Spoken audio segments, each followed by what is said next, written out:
আপনাদেরকে অনেকেই এসে বিভ্রান্ত করার চেষ্টা করবে।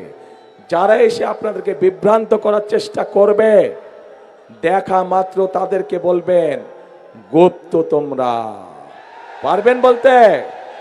যারা এসে বিভ্রান্তিমূলক কথা ছড়াবে তাদের একটাই নাম, তারা হচ্ছে গুপ্ত। কারণ তাদেরকে গত 16 বছর আমরা দেখি নাই। তারা এদের সাথে মিশেছিল, যারা 5 তারিখে পালিয়ে গিয়েছে তাদের সাথে তলে তলে এরা মিশেছিল।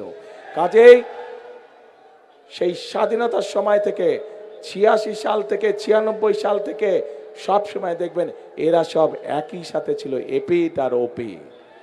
প্রিয় ভাই বোনেরা, আসুন আসুন প্রিয় ভাই বোনেরা, আমাদের সামনে শপথ একটাই। কি সেই শপথ? জনগণের রাজনৈতিক অধিকার প্রতিষ্ঠিত করা এবং এই বাংলাদেশকে শহীদদের প্রত্যাশিত বাংলাদেশে রূপান্তর করা।